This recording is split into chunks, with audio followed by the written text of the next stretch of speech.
Well, maybe we can go ahead and start the meeting, call it to order at 10 a.m. since we have a quorum. I know you have to get going.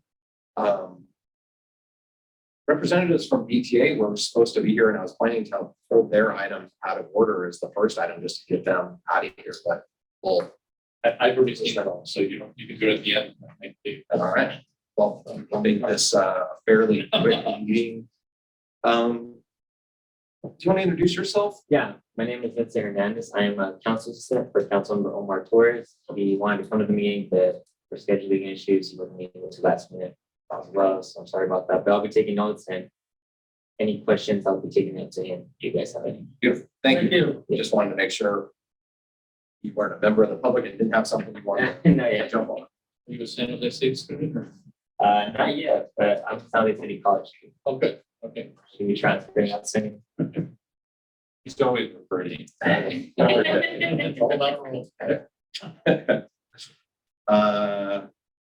We can get just a motion to accept and then just a heads up, I mentioned that David, both Tomiko and Wolfram had to cancel last minute their attendance. Yeah. We do 3 of the 5. And get a motion on accepting the minutes from the November meeting since we didn't get to do that at the last meeting. Motion. Oh, is there a second? Perfect. 2. Well, since the 3 of you are here, and there's only 2, you can start electing people to the positions even though they're not here. Is this election day? It is. Wonder they didn't show up. We're just passing down. Don't have a pen. If nominated, I won't run. If elected, I won't serve. I'm security. So how fair that he gets to vote when he's not gonna be around? It's perfect. He gets to assign responsibility. All we're doing is voting for the chair. Vote for the chair, and then we'll move to the vice chair. But the question is, if you voted for somebody who's not here, is that okay? Sounds okay to me. Well, they'd have to accept Yes. conditional, right? Yes. The responsibility is so onerous as you go. The resume was. Okay. Wants to give you a pen. But I'll be taking the vote for it.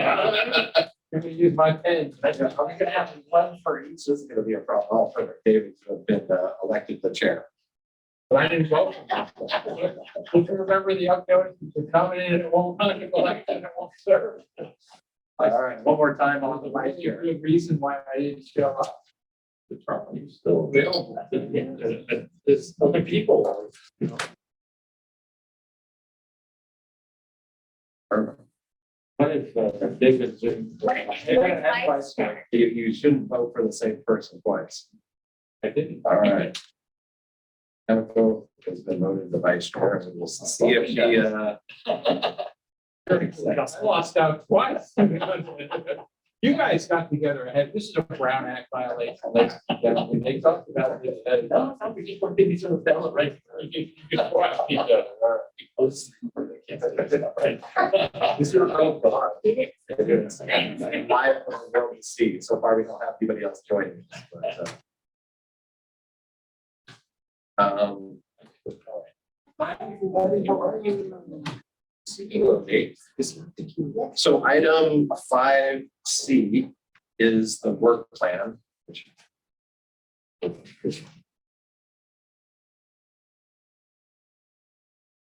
I have a couple of items, but we can do them at the end. They're pretty quick.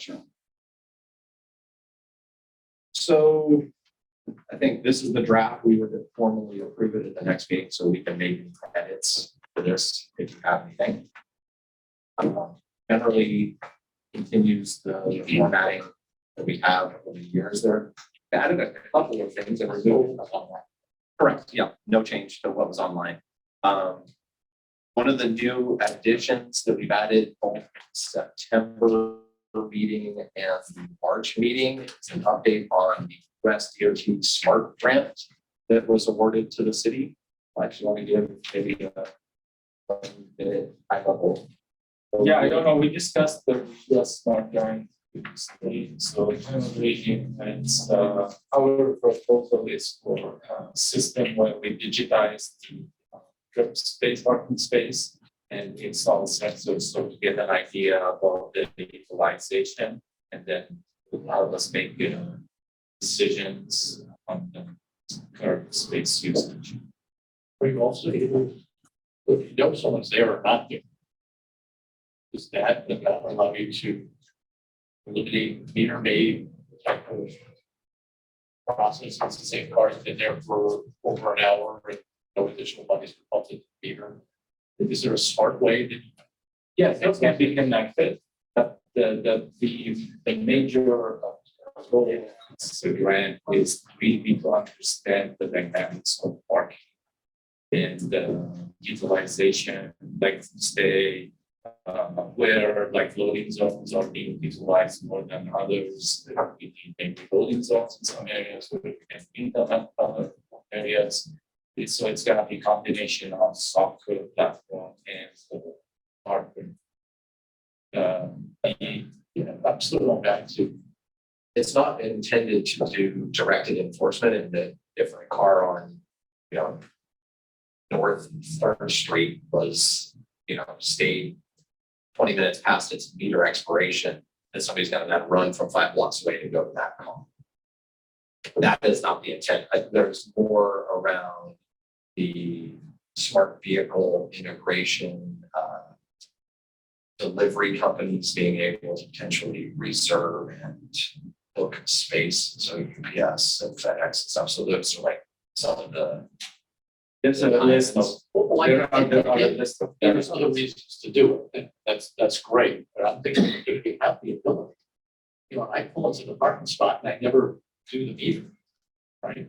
There should be a little red light that goes off. But you might have an ADA placard.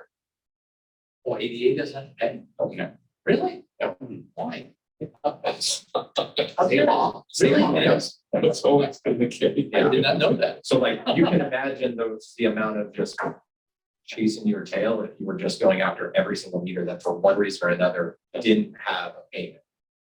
So we have patrols that on a regular basis, they check meters, they check double parking, they check violations at the red curve. So, but anyway, so this is our application, and we got pre-approved to the grant. Right now, it's sitting with the USDOT for a final determination before we enter with them into an agreement. So we are right now just waiting for them to make it final, and that's.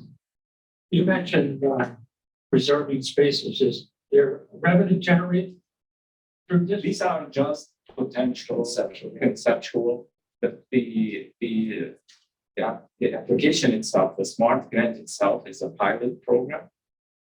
So depending on what the outcomes, the conclusions that we study and we come up with certain conclusions, the grant will become fully fledged if they approve it for the next phase, and we can move it from a pilot program into an actual project with definite goals. Right now, it's a matter of understanding the utilization of the curve, trying to improve it, making it more efficient, maybe also provide the drivers, directions on where parking is available to have an application or applications. And we still have to build out a lot of the scope of the grant thing. Yeah, but these are the and then do the data mining that is needed to make data-driven decisions related to spaces. But one of the concepts, Henry, is being started to be piloted across the nation is being able to reserve commercial loading zone. So this and FedEx, UPS, and all these big players are willing to play that entertain every city with that because it will help the drivers get their destination faster, making their deliveries faster and not having to risk parking violations. The timing of all this? There was an initial time. Once we enter into agreement with the US DOT, it's 18 months. So when are you gonna enter into agreement? Right now, we're waiting for that. To make the final. Result. So like 2 years from now, I have something. No, it's within months. So that's No, I why mean, that's why we put it on the work results. plans for. Results Like like a year or about Yes. 2 years out. yeah, about 2 years. So we'll probably at the September meeting at least have information on the agreement that I they get it. executed. And then in March, maybe we'll start having some more details on the actual implementation of the plans. But also setting yourself to do something because Yeah. the one portion that we don't have yet is digitization of the curve, which we have a lot of it, but it's not standardized in a data format that other vendors can ingest and make services. The initiatives around them, around the data that we have. So it's like having that basic data set and then build on it with the transactional. What happens on the curve as far as.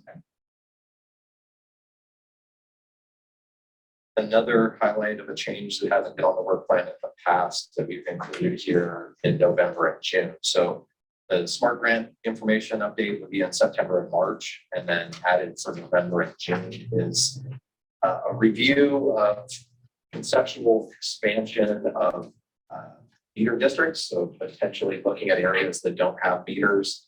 Are they potential candidate for introduction of a meter district or meter zone? So we're doing some analysis on that now. And we're bringing that back in November. Just a quick comment. I just wander around downtown and I keep thinking to myself, a lot's changed in the last 3 years. And for instance, across the street in my space between Market and First on Santa Clara Street, the Chase Bank closed. There's really nothing open there. And all of those meters are 30 minutes. And so that caused me to think this may be wrapped up in this whole thing and may take 2 years to happen. But as the city has evolved now, I'm wondering when the last time anybody ever thought, is it time to think about what's the right number to attach to these various parking places around town? And when did you last do that, I guess, would be the first question. We do that on a regular basis, depending on the area.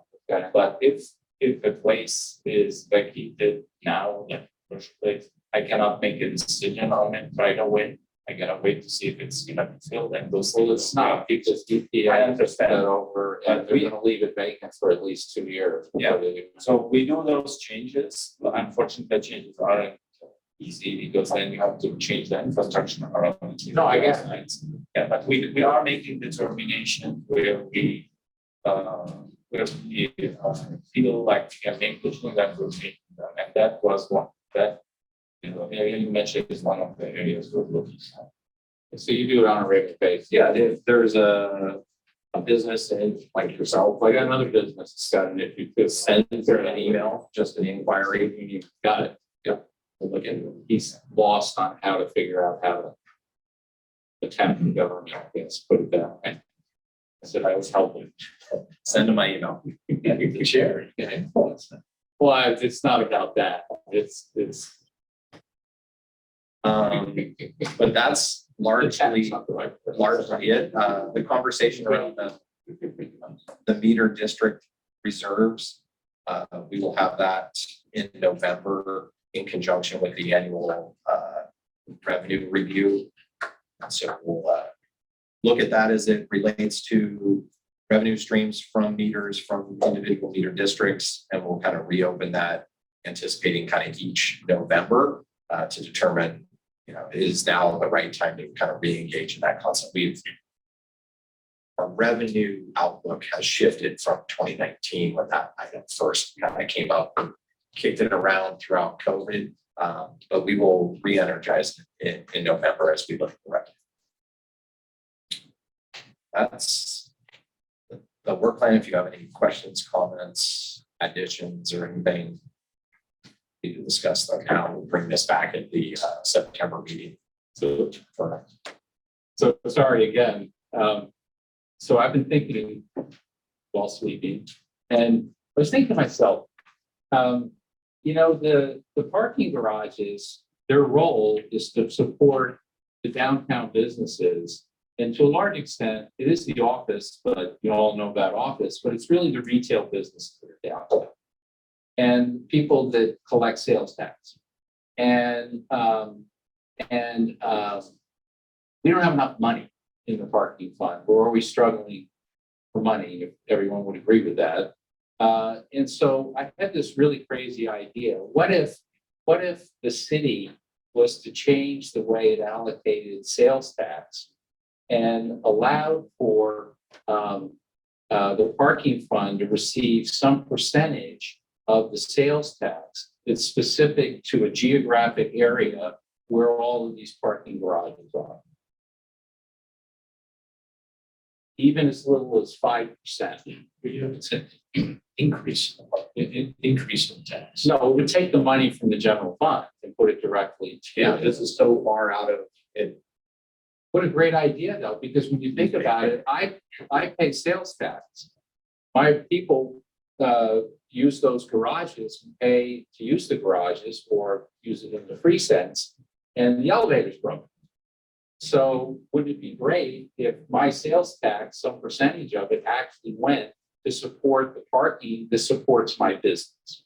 Yeah, I think your tax funds go to the general fund have already been wholly allocated. Well, sure, you'd be stealing money from somebody else. Well, that's why, but that's the whole point. If it's the increase, then at least it's the surplus that Well, is in addition to what's in the general. right, and I know in my past lives that there is somebody in finance here who actually knows the sales tax. It's a very secret number, but they know how many sales tax dollars every single business in the city gets, or what comes back to us, and that whatever. So I think it's a really interesting idea anyway. So I just throw it out. It's way outside the box. Yeah, I admit that it's not something we're gonna undertake as the downtown park. Why not? Some cities actually use the parking tax, which is based on sales parking. Right, it's just an additional. Well, but think about it. Think about it. You know, Like LA there's a doesn't- perfect, as they say in the world, nexus between the parking, businesses, the sales taxes generated from people staying in the parking garages, and the parking garages need money. And you could use just a really small percentage, like 5% of the money of the $100 that comes to this geographic area. $5 of it would go directly into this fund. And by the way, they steal the money out of the parking fund all the time when they need money, right? Is that correct? Thank you. So I think that would be a great idea. So I just throw it out there. I know it's way out there in left field, but there is a nexus, as they say. That's all. That's correct.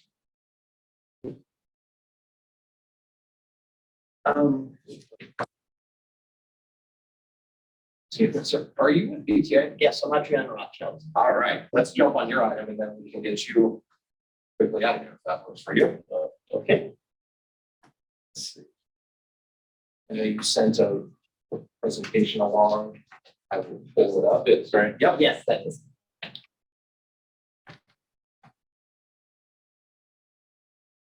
There we have the floor. Just don't have the slides. Okay, well, first off, thank you for inviting me and having us to this group. My name is Adriano Rothschild, and I'm part of EPA's part of phase 2 external affairs team. I'm also the stakeholder rep for the downtown San Jose station. I believe this is the first time that we are presenting to this group, so today I'm really providing a brief high-level overview of the project. But I do see some familiar faces, so some of this information may be a little old to people. So next slide, please. So the VTA is part Silicon Valley program is being advanced in two phases. So phase one extension, which is shown in purple here on the image on the right, is a 10-mile extension that extends south from the Warm Springs station and includes the Milpitas and the Berryessa stations. These stations opened for service in summer of 2020. And if you haven't had a chance to check them out, they are really a wonderful asset to the county. Phase two will continue the extension down into downtown San Jose and then ultimately up into Santa Clara. This will include 4 stations as well as a storage yard maintenance facility. We can get a better, ultimately, this extension will close the last gap for providing a complete loop of frequent and fast transit around the bay. So this will connect the BART system to the Caltrain system. And as you may know, Caltrain is working to electrify their track and provide increased service in the future. So moving on to, this is a more detailed map of the phase 2 extension. So to orient you, north is on the top of the image here, and shown in orange is the Berryessa station. So from there, the tracks will continue south and underground. It will pass under Highway 101 before stopping at the first station of the extension, which will be the 28th Street Little Portugal station. So this station will be located in the heart of the 5 rooms, Little Portugal, Roosevelt Park, and 24th and William urban villages. So, and the BTA and the city are working very closely on updating the urban plans in that area. Continuing under Santa Clara Street, the project will extend to downtown. The downtown San Jose station will include 2 entrances. Both will be located on the north side of Santa Clara Street between Market and 2nd Street. The primary entrance building will be located where the Chase Bank building, the Chase Bank has been relocated, but where that building is located on that big empty, mostly empty lot that's between Market, Santa Clara First, and St. John. Continuing west, we get to, yes. Even up on south entrance to That's a great question. The south entrance is still an item that is being studied and explored by the city of San Jose and BTA. And there is a workshop to dive into more details about how that might proceed. So I don't have any details on the final decision there, but we do know that there are some significant challenges for including the south entrance as part of our project that could result in significant delays to that project. So we don't want to preclude the possibility of a future south entrance, but we don't want to jeopardize the project and the momentum that we have going now. A south entrance would require environmental reevaluation and could significantly delay and jeopardize funding. be clear, so the entrance is going to be between Market and First. One entrance will be between Market and First, and then there will be a second entrance between First and Second, where the Why have 2 entrances within 1 block? that's a great question, and that is something that is Some money, but discussed and being looked at. That is our current project as defined by the FTA, and so that is what we're moving forward with. But again, BTA and the city have a workshop planned at the end of this month to really dive into the details of that. take that lot move it across the street or give it to between second and third at the end of the platform. Yeah, the BTA and the city have spent a lot of time looking at alternatives, both back in 2019 as well as throughout the second half of 2022, and really have evaluated a lot of different potential sites. They're ultimately the site that we are using or planning to use is the only one that really met our needs and criteria at this time. Happy I've to. been very vocal for 6-7 years on this thing, that, you know, the 2 biggest users of that charging station, that downtown park station, is the university with its 40,000 people coming in there. It's this building here. And, you know, the entrances aren't serving anybody but my good friend Tom McHenry's, San Pedro Square. There's nothing in that center part of the city. And so, maybe long term, but the biggest users, potential users are on the opposite side of the street and on the opposite end of all. Yeah, it's, Henry was this, driver probably could get from one station to the other.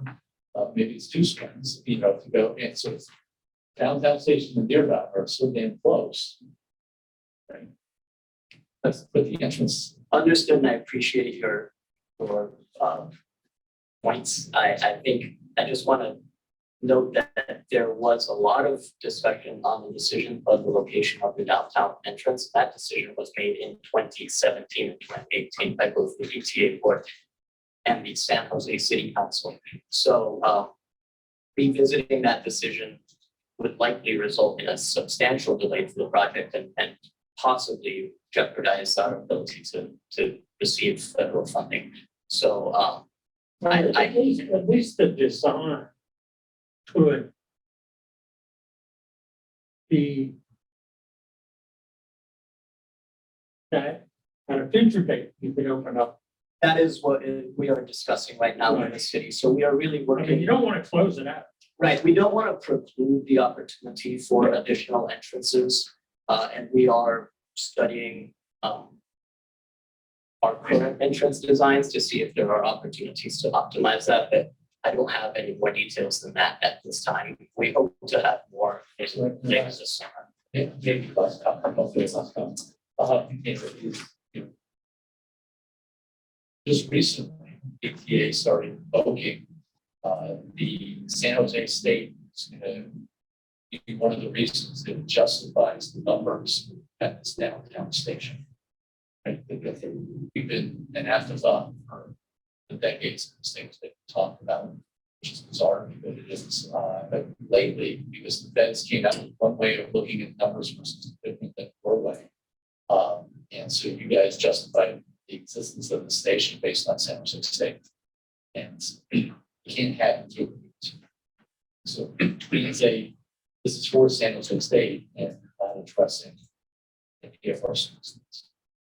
Right? It just does not make sense.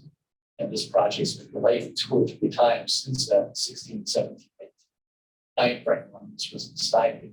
So it's probably going to be delayed more before it gets done. Great question. That frustration and appreciate your comments. We're not beating on you. No, it's so nothing. It's the only guy. Right? But I do know that the downtown station was a topic of discussion, and there's a very high level policymaker meeting that is planned between BTA and the city to really dive into the details a little bit more. And we're happy to report back on the outcomes of that likely later this summer. So continuing from downtown San Jose, we have a Deardown station. This will be located immediately across the street from the SAP Center. And will also provide a connection to the existing Caltrain station, which has Caltrain, Amtrak, Capital Corridor, as well as future high-speed rail planned to serve that station and VTA services, of course. And then we'll head back northwest under Stockton and under Interstate 80 before surfacing at the U-Haul maintenance yard, which is shown in pink on the top left of this image. And we'll have at-grade tracks all the way to the end where the Santa Clara station will be located across the street from the existing Caltrain station. So as you may know, the Santa Clara County is not part of the park district. And so this project is being delivered in a fairly unique way. Santa Clara County voters have passed political ballot measures to fund this extension.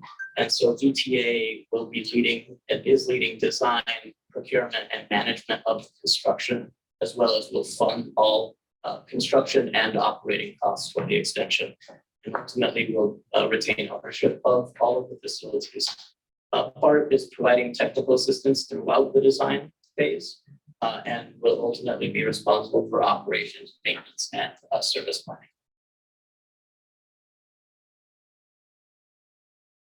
So this is our current funding strategy for the BART Phase 2 extension. As I mentioned, the Santa Clara County voters passed multiple ballot measures, especially 2000 Measure A and 2016 Measure B, to fund this extension. And so we are asking FTA for approximately 4.6 billion, which is just under 50% of the total project cost. We are still working with the state as well as MTC and other elected officials to find the remaining funding gap, which is about $375 million. But overall, we have a very strong funding strategy for this project and a lot of committed funding already. Moving on to the next slide. This is a snapshot of the next 5 years. So in 2022, VTA hired the very first contractor to advance the tunnel and track work contract. So this is the largest part of the project, and the most the lengthiest to construct as well. So that contractor has been advancing design, and we are now gearing up for early construction activities. Those will be starting at the West Portal, which is where the Santa Clara Station and Mulhall Yard are located. And activities are expected to start as soon as this summer. And early construction will be about 2 years before we start moving into more major construction that you'll see excavation of the station shafts. In the meantime, we are also advancing the design of the stations. So this is something that VTA will be taking the designs from approximately the 30% fairly conceptual level that we have now to 100%. And really a lot of the more details that are often asked about will be ironed out. We are about to submit a request for entry into the FTA New Starts Engineering program, which is the next major step in receiving federal funding, and are anticipating to get that full funding grant agreement from the Federal Transit Administration sometime next year. Any concerns? If you go back to the slides, is there state dollars that are going to this at all? There are state dollars through the state TIRCP grants, so that we've been awarded for 2 separate grants. And there's no way for the government just to buy any of that back? That's a great question. I don't have an answer to that, but I'll make sure to pass that on and I can follow up with that. Okay, it's got billions of dollars. That's anybody know? Any of us that are funded by the state. No, definitely. One of the big changes that has happened in the past year is with the onboarding of the tunnel and track work contractor. We underwent an innovation phase. This is an opportunity for the contractor to really provide design refinements that can optimize construction, schedule, or cost.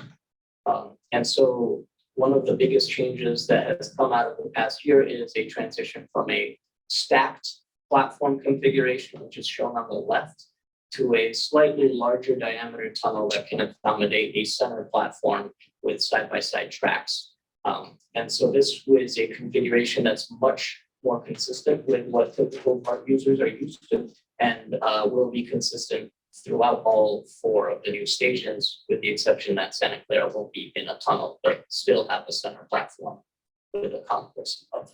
That should be significantly cheaper. Because It is a larger You're not tunnel. having to go down. User experience. Yep. So the user, that's one of the great outcomes, and I think unless there's questions about this I slide, do. yes. So the cross-platform, one on the right, Yes. the depth below grade is how, So the concourse level, which is, it's kind of visible above the platform in the back of that Right. image. That is approximately 65 feet below ground, And do you know, and the platform is about 75 or so feet below Okay. ground. just out of curiosity, have you had the opportunity to try out the new Chinatown station in San Francisco? I have not. Okay, I'm just wondering how it I compares. believe that That thing is like 7 miles down. Yeah, this would not, these would not be the deepest stations on the BART system. There are other stations already existing that are as deep, if not And you have deeper. with 85 feet. 75, more or 75. less for the platform. So the reason for that That's is good. that a general rule of thumb is that you want at least one tunnel diameter of cover of dirt above the tunnel itself. Right. To ensure the stability of the structure. Thank you. So I thought No, you need to go back. originally looking at the stack, it was a egress, safety egress reason that was happening. And now with it side by side. It's obviously, Yeah, so the big change is that I think you might be alluding to what we call a point of safety, which is where we define a point where passengers are effectively safe from a fire or emergency in the tunnel. And so I believe with the prior design, the point of safety was being considered as the adits, the tunnels that lead from, the connections that lead from the tunnel to the station building. And that was something that I think BART wasn't too happy about. It's very different from how their other stations operate. With this new design, our point of safety would be the concourse level above the platform, which is consistent, much more consistent with how BART operates elsewhere. So we think this has, I can't speak to the specifics of safety, but as good, if not better, passenger equity. So in parallel to the tunnel innovation, BTA worked closely with BART, the city of San Jose and Spur to look at refinements to our station design, as Chris alluded to, Charlie alluded to. So on the left is the original design, and you can see the stacked platform, and there are two separate concourse levels for accessing the platforms. In this new design, everyone will access the same concourse level, which is about 65 feet below ground. And from there, be able to access trains in both directions.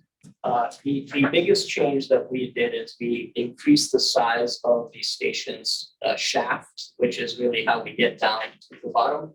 And that has allowed for longer escalator lengths and really allowed us to reduce that. So now your typical BART rider would only have to go down one escalator and one switchback, and they'd be at the level that they need to be.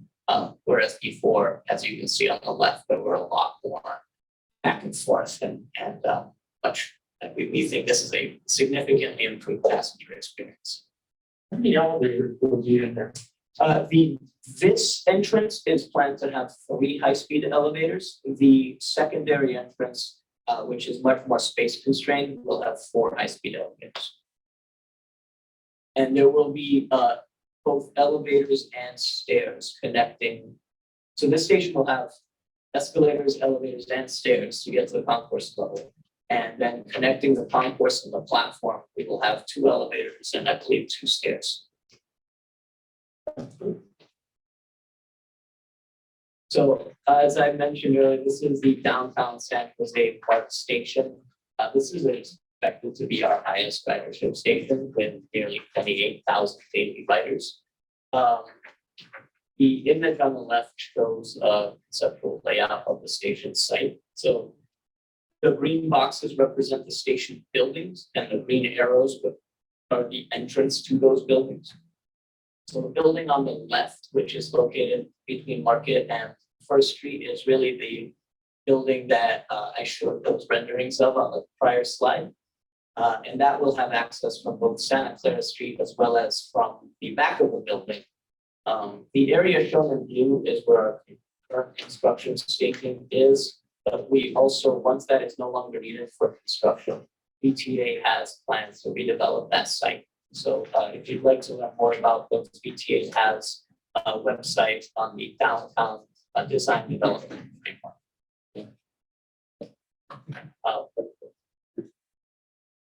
And to the left are some renderings of what that station facade might look like. Those were developed based on input from the design review committee, which we had, I think it was a 3-month exercise. We had 4 separate design review committees that included members of the public and stakeholders and more station-specific committees. They really looked at the aesthetics and really the look and feel of the stations. We will be kicking off a next round of design review committees in the next few months, and that will look at some additional elements and details of the station. As you may know, the BTA has purchased the Chase Bank and is planning to construct the station there. In fact, the rendering shown on the top there is essentially where the Chase Bank would be is currently located.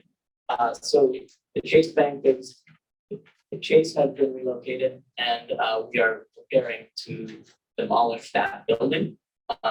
As a result, BTA had to relocate their downtown customer service center. The downtown customer service center just opened last week at 2 North Market Street, which is the building on the corner of Market and Santa Clara Street. Ultimately, our goal is to have, our plan is to have a public information office for the downtown station also located at that location. This is the downtown group, and the parking focus and business is a big part of, I think, parking access is a big part of what businesses need in the downtown area.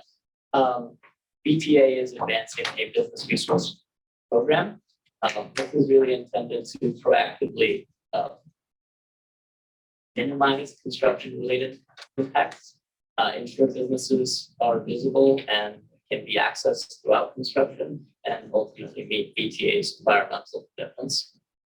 Some of the key elements of the business resource program, or the TRP, include a shop local marketing, signage and wayfinding, small business resource connections and support, as well as direct financial assistance for those businesses that are.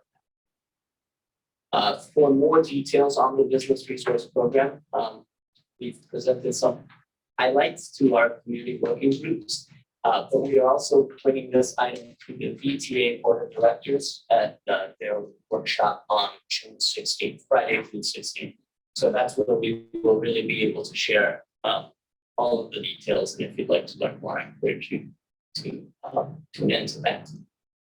That's an overview of the project today. And if you to follow us on the various social media or email us with any questions you might have at btabart@btabsb.com. That comes straight to our external affairs team. Thank you for having me. Charlie, thank you for your comments. Yes. So, and that's on their parking goals. Years ago.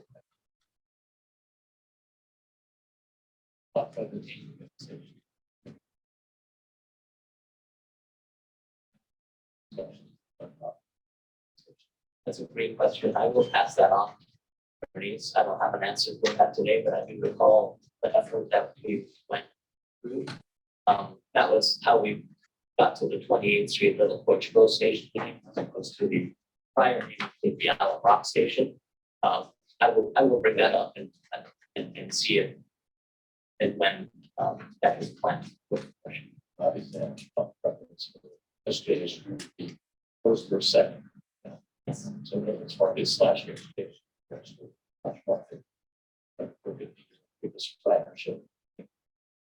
Yeah, definitely want, especially at a regional level, we want, we want the station names to be to have a recognition of really what they are serving in the area they're located in.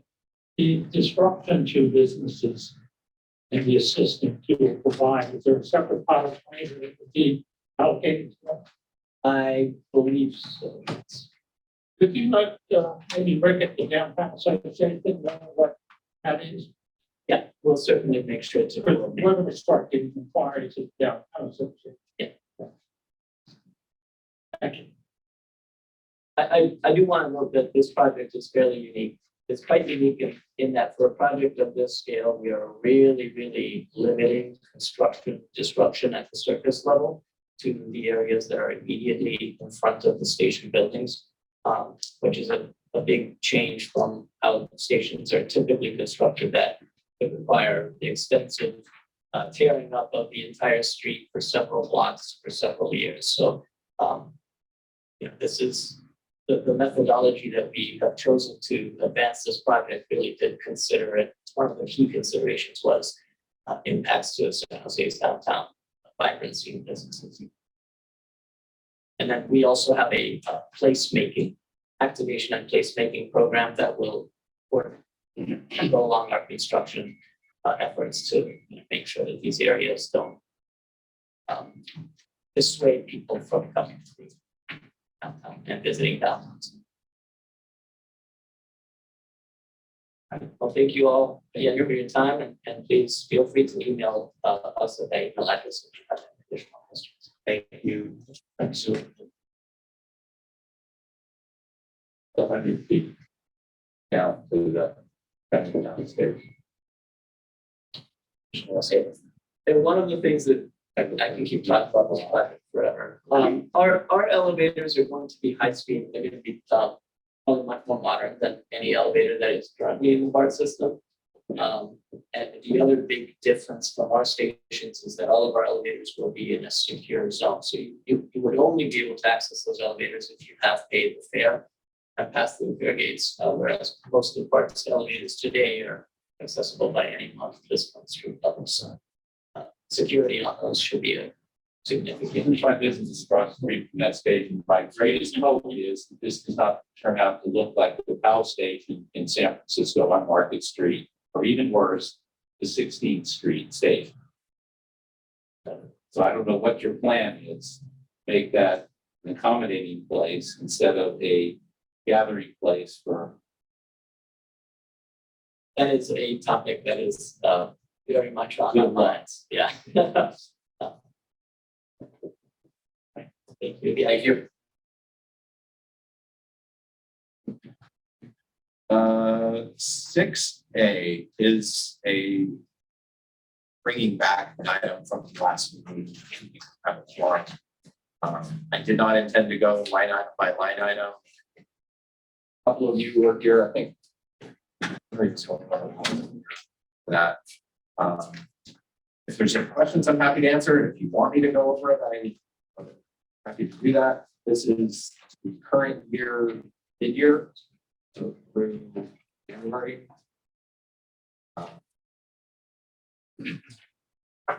Our revenues were tracking just under 50%. Expenditures from an operating side were 46%. Net revenue 36%, but only because of the transfers that happened all in the first half of the year. We're tracking on target for revenues. Operating expenditures are likely to be in that mid 40% threshold. So I think we'll do a little better than budget overall from that perspective. Yeah, happy to touch on any items or if there's any questions. As always. Yeah. It seems to me like the garages are full.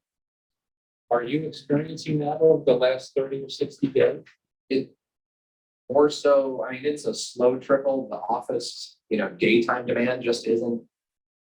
We're not seeing any larger, trajectories in that regard. The night, weekend, and event-driven business is back. Your nighttime kind of dinner, bar, theater stuff is there, and it's been back for a while. So our busiest times are late afternoon, evening, and weekends. But Wednesday, midday, lunchtime, where we used to see kind of some of our peak, and then it would drop down, and then we'd see another bell curve going up for the evening. Like really just kind of see a little blip and then bigger one. So the new stuff's not that. No.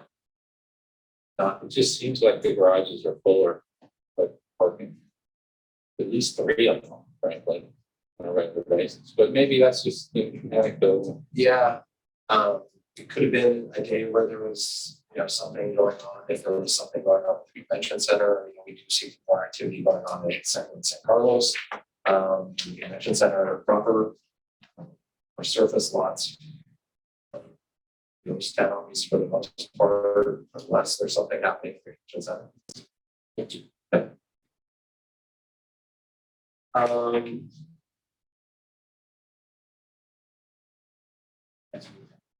Yeah.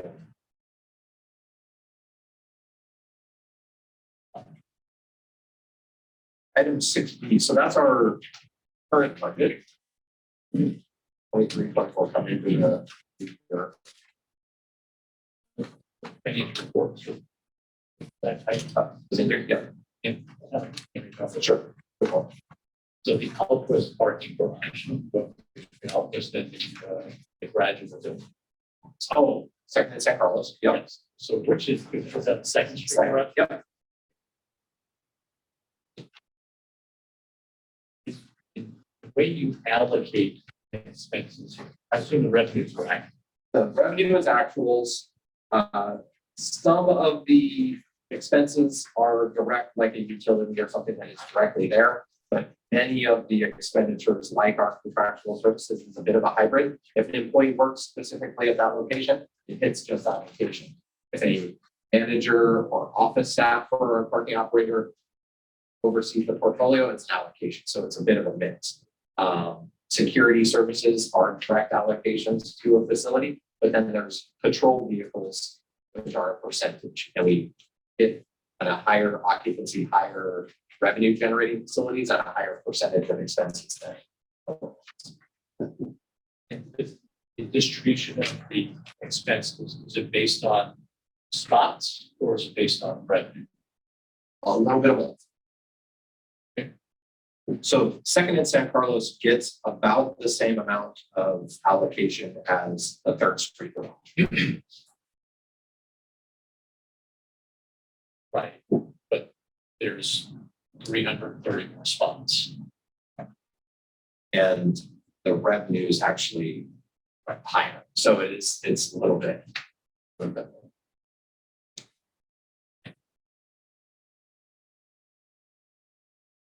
For 23, 24 coming into the next year. So the proposed budget has been published. The adopted budget should be published later this month. I think we're showing June 20th in the footnotes down there. Total revenues pretty flat from where we are currently projecting our year end, 12 million in the lots and garages side of things, 3 million in the meters. As of just about a month ago, they were tracking almost spot on to that. We don't see any large drivers of activity that are going to make these numbers significantly higher. Our pre-pandemic number for year to date was closer to 19 million, sitting right about 15. Yeah. On the expense side of things, only very small changes overall as compared to our proposed budget back in March. 275,000. The budget office, as much as we put the budget together, proposed budget office ultimately approves and stamps this budget in concert with the overall city budget. There were some increases in contractual, likely tied to what they were projecting on the living wage side of things that might drive some of our staffing related contracts, as well as overhead, which is every fund's, I think I've explained this, payment into the overall city, whether it's payment on city hall, payment for non-revenue generating services like the attorney's office or public works. And then we rounded up our police garage security detail, which is overtime PD that we employ on nights and weekends primarily. Is it Thursday, Friday, Saturday, Friday, Saturday? No, Thursday. Thursday, Friday, Saturday?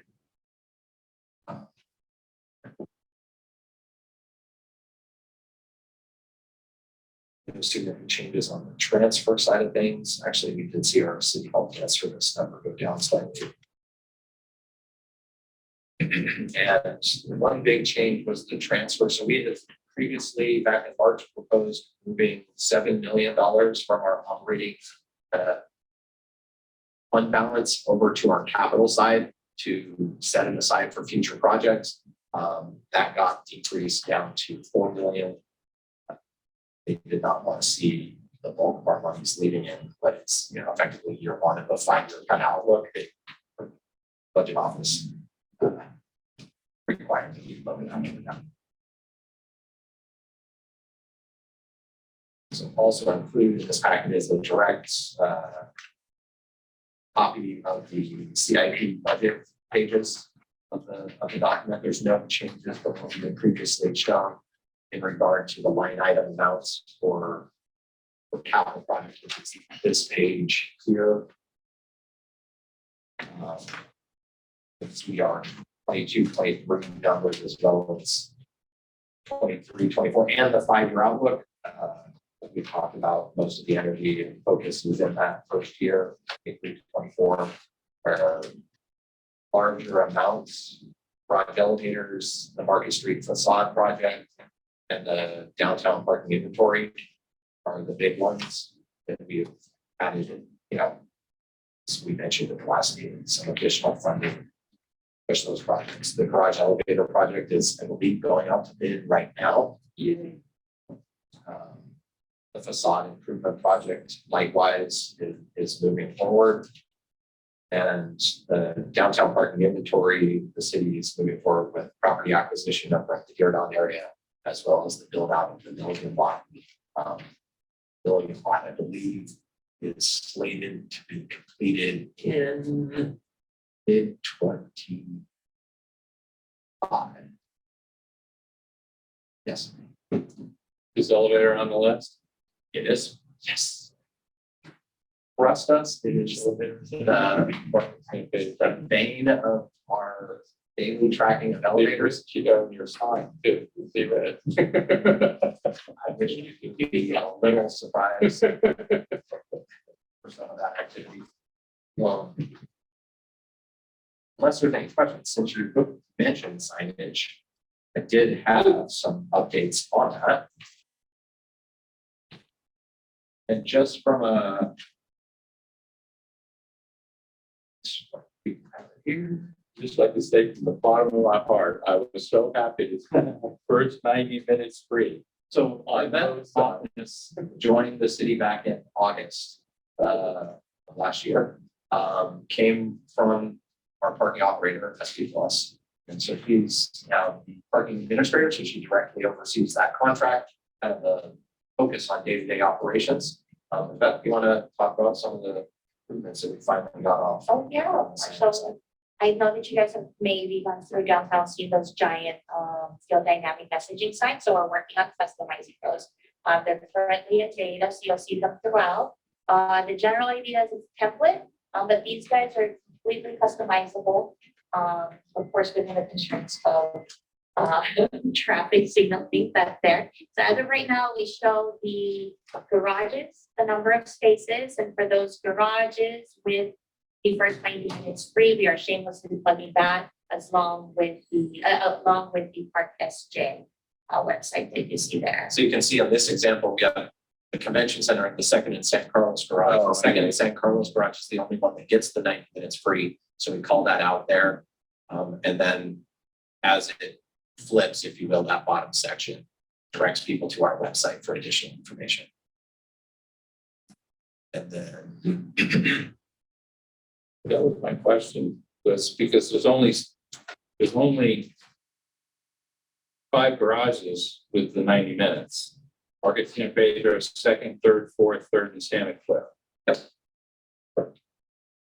And we are working on getting those over on the APMs, the pay stations over at the locations as well. there's another Yeah. similar. When they come in the garage, they're gonna see You'll see another, That would be you'll see some more on that. I am so thrilled. I'm not gonna get my sign on the side of the building now. So, no, the parking availability sign here shows, because both of the locations have the first 90 minutes, it's just blankly called out there. So we don't have that disclaimer. The reference to City Hall garage was for City Hall utility garage. Oh, yeah, that would be City Hall. City Hall. Yes, perfect. You all have David your will own be garage. familiar. It's a Yeah, big- We're very special. You get free. Very special. You know that. So the bottom sign flips back and forth between the first next to three and the space count. Another example, fourth and South Brandon.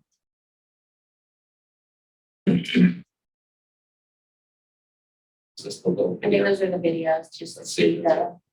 The flipping.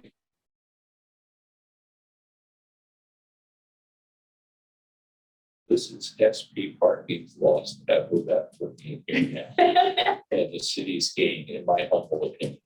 I agree, spent a lot of time with that over the last 5 years. So these signs, David, will be going up. We had attempted to toot our own horn and have it done by today. For me. You're For not you. here with it. But we figured a rendering would at least be second place. So these will go in front of every garage that has first 90 minutes, right at the drive lane. You know, whatever, 4-foot tall windmaster sign, double sided. So those will be at the entrance to all 5 of the garages. You got my permission to take a month off. I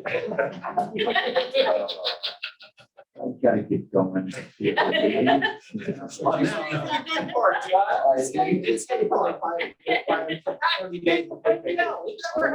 the agenda, but gave your questions to me about the Yeah, months and months. land crews and get you all that. We have. I know you get it.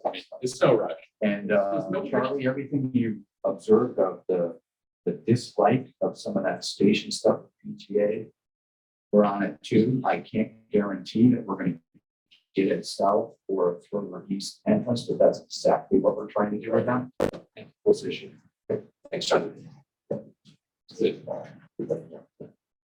Absolutely. So do we have a? So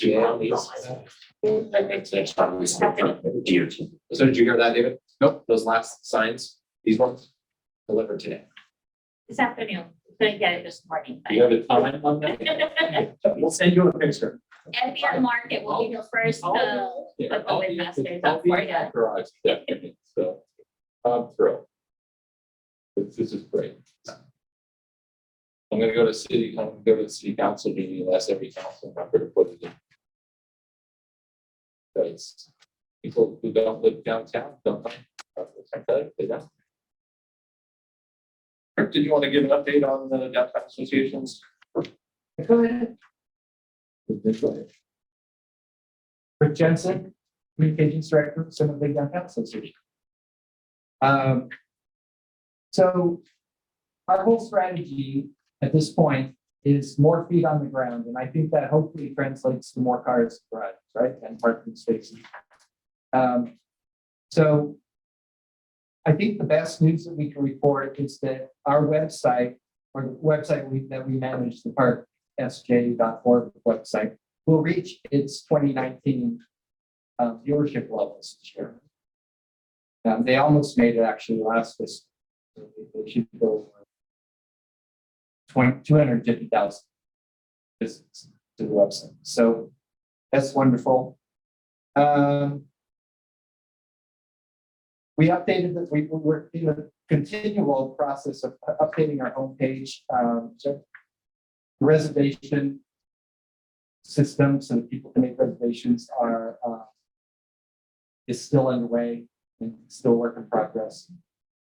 And Reservations? Yes, there's like a soft one of reservations, specifically just for Market Street Garage, just to kind of get SAP, not that that's my favorite garage or anything, but if you look behind on parking spot or event parking. That there, and we've been working with the Downtown Association to have the events on there. You just click to reserve if you're visiting the CP center. And then you just, it takes you over into like a pass-through. It's our reservation portal, but we've made it quick and painless, at least for the Market Street Garage, where it takes you directly to. You just click here, reserve now, enter your information, vehicle. Put your license plate information in, maybe you have a reservation, the LP are working. Getting dialed. So Getting dialed. when you show up, you have to pull a ticket or not? Or Oh, you can get a QR code, actually. So in a perfect world, you'll put your license plate and pull into the lane, the gate just opens. Yeah, Correct. that's that. Yeah. Well, that's the perfect world. Secondarily to that, information will come with an email, with a QR code. You just scan that in entry and exit. So we have this live now.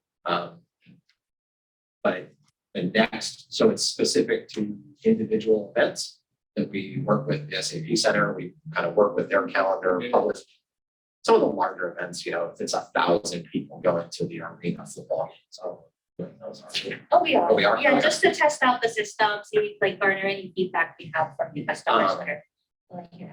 Next step will be just to the ability to book 2 hours at lunch. How many garages is this convenient? We're hoping The all garages of the with- garages. You're gonna start with market. Start with market, convention center is the next one to tackle, the theater events and all the different. In event, the whole idea here is this improves the customer experience and the flow through, right? You know we have a parking lot. Yeah. You know how much too? It'll hopefully expedite some of the ingress during the event, so you're no longer, you know, transacting with credit card or cash when you're in the lane type of stuff. We need to get adoption of it to a, Yeah. you know, reasonable level. Isn't a real parking crunch. I think people's minds don't necessarily go to, oh, I gotta make sure I have my plan all set, but there's like, yeah, I'll just show up there. But if we start messaging, I think we were talking about putting together little order sheet type paper, reserve now, QR code that can take them here. So as next season Sharks games and stuff come back, as they're coming through and paying with cash or credit card, or like, hey, next time you come, book a reservation. The rate will be the same. There's no premium attached to it. No, you pay the credit card and there's no fee. Because we Well, get right now we're doing, yeah, so when we sign the agreement, we get how many transactions. 50,000 free, you know, I don't know what the exact number is, but so we're eating that cost of the reservation. Eventually, they'll have to probably pay $1 convenience fee for the credit card transaction, but not yet. We will, if and when we go to the reservation, just daytime, weekday, evening, that's when we've got to figure it out. Right now, you get 90 minutes. There isn't a way to build in that 90-minute component.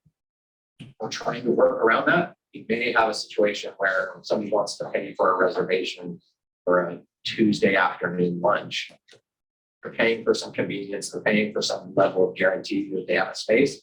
So they would pay for 2 hours of lunchtime parking at the regular rate and not get that payment. We're trying to work through the mechanics of the systems and rate tables.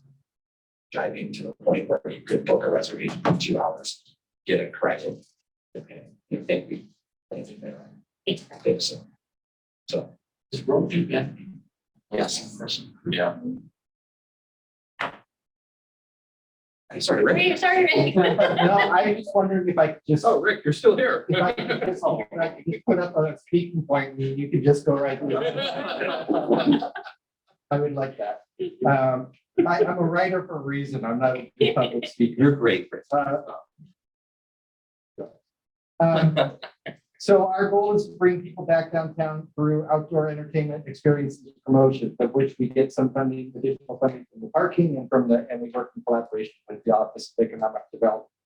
So unfortunately, this year we put our downtown farmers market on pause. Okay, we're going to bring it back next year. Our plan is to bring it back, but we had to put it on pause because we need, in the post-COVID environment, we need to figure out kind of the best way to attract and our residents and whoever else is available. So we did that. In lieu of that, we're starting a Pobladores night market on June 22nd, and there'll be 10 night markets is actually being produced by Philco and Tomaresca. And we are supporting that. We also support we'll also have the Dine Downtown coming up in July. We work with the Parks and Rec Department on Starlight Cinemas. We publicize the Sonic Runway.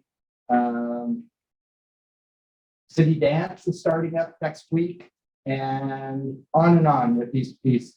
So I did a story recently, a blog that I just sent to OED also. What I did was I added up all the events at the SAP, even the overflow of crowds anticipated for Beyonce and et cetera, and Taylor Swift at the Levi Stadium, the Civic Center, Civic Auditorium, sorry, Center for Performing Arts, all the 2,000 plus kind of venues, and then added up the Via Calle, et cetera, and we get close to 1 million attendees, we think, during the course of the summer from, say, the start of Sub-Zero last weekend, all the way through to the start of the shark season in October. So that's pretty good. So we're expecting big things. We're hoping for big things. I hope that your 23-24 revenue numbers can be increased, and hopefully we help move that needle. We're also in 23-24, we're looking forward to, or hoping, we're working with the mayor, and we want to try to get more people interested in the downtown, right? For several years now, we've been trying to grow our social media presence mostly. If you add up our social media, our website views, and our email numbers, we come close to a reach of about 100,000. So it's decent, but we think it can be better. And so that's what we're going to be doing, getting some students and kind of canvassing the downtown and more of its excerpts than we have in the past to see if we can get more people to come down. So that's our strategy. That's what we're up to. Questions? What are the night markets? They're going to be on Thursday nights, starting on the 22nd. The first one's going to be in SoFa, and I think they're moving around. Oh no, they're in the park in SoFa. Okay. Oh, that's why it's And the called date again was Thursday nights. starting 22nd. 22nd for how many? 10 weeks.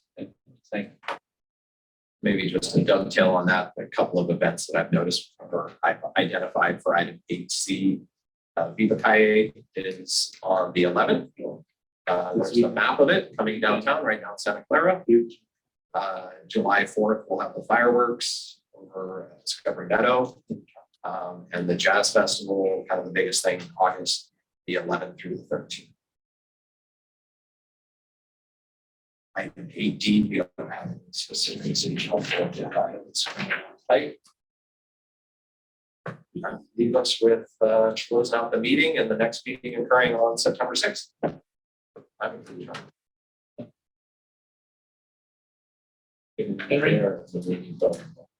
Yeah. Usually be here for having sick for a lot. Everybody, thank you for all of your service over these years. And have you done with the board? Yeah. Oh, You're always welcome. The presence will be missed. As a member of the vote. Yeah. Never be a member of the public. I don't think so either. yeah, you've been associated with the Downtown Association for 30, 40 years, the whole time, but Since 93. and president twice. Yeah. Under my watch once. But I never got any retirement money out of it. Oh my God.